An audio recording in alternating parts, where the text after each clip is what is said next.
파리 올림픽이 벌써 코앞으로 다가왔습니다. 요즘은 각자 보고 싶은 콘텐츠를 골라서 볼 수 있기 때문에 예전만큼 올림픽의 인기와 시청률이 높지는 않은데요.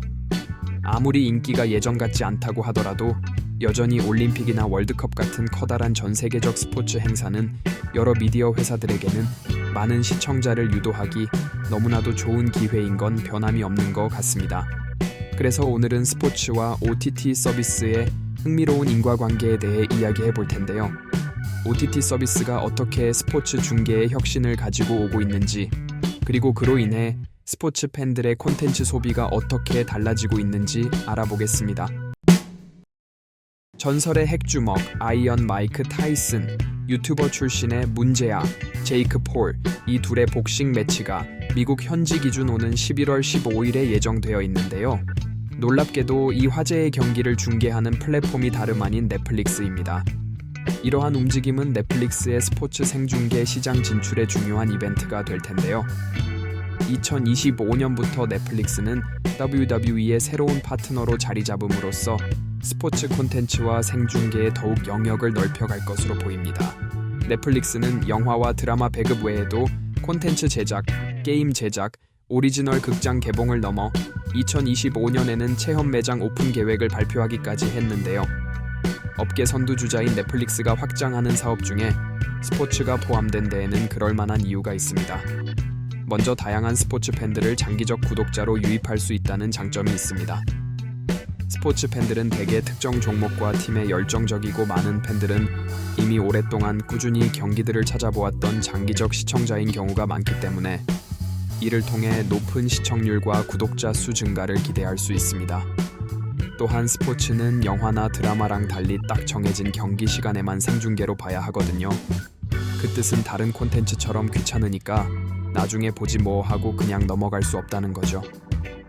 여러분들도 보고 싶은 영화나 드라마를 나중에 봐야지 생각만 하고 그대로 까먹어서 한동안 유튜브만 보느라고 넷플릭스 근처에는 얼씬도 안 한 적 한 번쯤은 있으실 겁니다.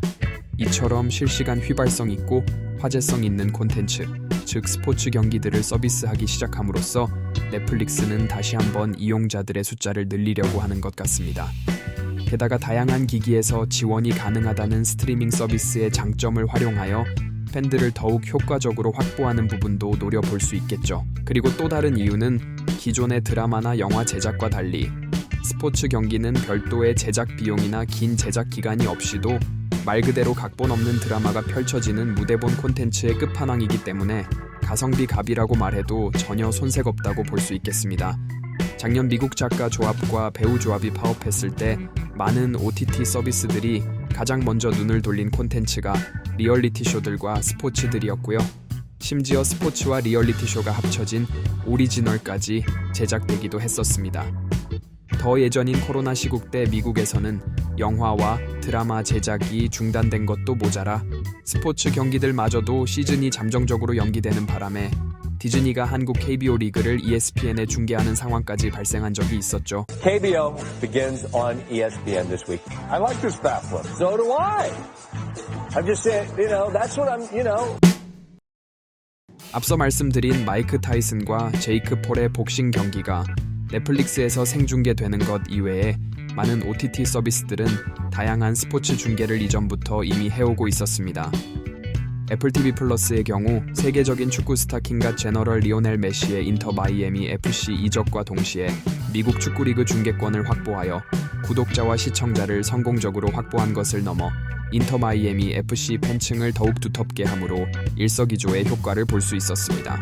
디즈니 플러스와 훌루의 웰컴 투 렉섬도 중계권 확보는 아니지만 해당 콘텐츠를 통해 플랫폼의 시청률과 렉섬 구단의 팬들 확보를 넘어 지역 경제 활성화로까지 이어진 일석삼조의 효과를 본 경우라고 할 수 있겠네요. 디즈니의 경우 NBA 중계권을 ESPN, ABC, 훌루가 공유하고 있어 다양한 방식으로 여러 시간대의 경기들을 팬들의 수요에 맞게 시청할 수 있도록 오랫동안 파트너십과 서비스를 유지하고 있으며 ESPN 플러스를 통하여 UFC 중계권을 독점적으로 보유함으로써 PPV 서비스를 제공하고 있습니다. 하지만 미국 내 스포츠 중계 깡패의 끝판왕은 NBC 유니버셜입니다. 이놈들은 업계에서도 지독한 스포츠 중계권 깡패로 굉장히 악명이 높은데요. NBC 유니버셜의 경우 미국 내 올림픽 방송 중계권과 디지털 중계권 모두 독차지하고 있으며 타사에서 본인들의 독점 중계권을 침해하는 경우가 있는지 없는지를 회사 법률팀이 일일이 모니터링하기 때문에 다른 회사들이 올림픽 기간 동안에는 기간제 계약직 편집자들을 따로 고용할 정도이죠.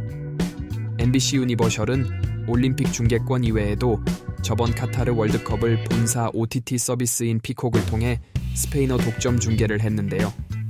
메인 중계권인 영어 중계권은 Fox 스포츠가 가져갔으나 스페인 중계권이 축구에서 더욱 의미 있었던 이유는 미국 내 축구 시청 인구는 대부분 스페인어를 모국어로 하고 있는 남미계 사람들이기 때문이죠. NBC 유니버셜이 얼마나 스포츠에 진심이냐면 제가 약 7년 전에 MBC 스포츠 캠퍼스에 견학을 갔을 때 비행기 경납고만 한 자료실에 테이프, 필름, 하드드라이브 등 방대한 양의 아카이브를 보유하고 있더라고요. 심지어 그것들을 분류하고 옮겨주는 기계팔 같은 로봇도 있었고요. 당시 절 견학시켜준 관계자가 2012년 런던 올림픽 당시 로봇 팔들끼리 꼬이는 사고가 생기는 바람에 자료를 제대로 분류하지 못해서 방송에 차질이 생길 뻔한 적이 있다는 에피소드도 들려줬었는데요. 그때도 어마어마한 양의 자료에 압도당하는 것 같은 기분이었는데 지금은 아마 그때보다 더욱 방대한 양의 자료가 보관되어 있지 않을까 싶네요. 이 밖에도 피콕은 2024년 1월 마이애미 돌핀스와 캔자스시티 치프스 간의 NFL 와일드카드 경기를 독점 스트리밍하여 약 2,800만 명의 시청자를 끌어모았으며 이로 인해 미국 역사상 가장 큰 라이브 스트리밍 이벤트로 기록되기도 하였습니다. 현재까지는 WWE에서 주최하는 큰 매치들을 생중계하고 있으며 아직까지는 WWE의 각종 프로레슬링 콘텐츠의 성지이긴 합니다만 2025년부터 시작될 WWE와 넷플릭스의 새로운 파트너십이 과연 앞으로 어떻게 NBC 유니버셜과 WWE의 관계에 영향을 미칠지는 두고 봐야 할 것 같습니다. 편집하는 도중 들어온 소식인데요. NBC 유니버셜이 NBA와 11년짜리 중계권 계약을 체결했다고 하네요. 독점 중계는 아니지만 올림픽 개막식 전날에 새로운 스포츠 중계권 계약 성사 소식을 전해오다니 확실히 미디어계 스포츠 중계권 깡패가 맞긴 맞는 것 같네요. 제가 예전 영상에서 한번 언급한 적이 있는데요. Fox, ESPN, 워너브로스 디스커버리가 통합 스포츠 OTT 플랫폼 출범을 발표하였습니다. 이 통합 스포츠 스트리밍 서비스는 오는 24년 9월에 출범한다고 하였으며 넷플릭스의 스포츠 중계 참전과 방금 언급한 회사들의 통합으로 미루어 보았을 때 OTT 업계에서 스포츠 땅 따먹기는 한동안 계속되지 않을까 조심스럽게 추측해봅니다.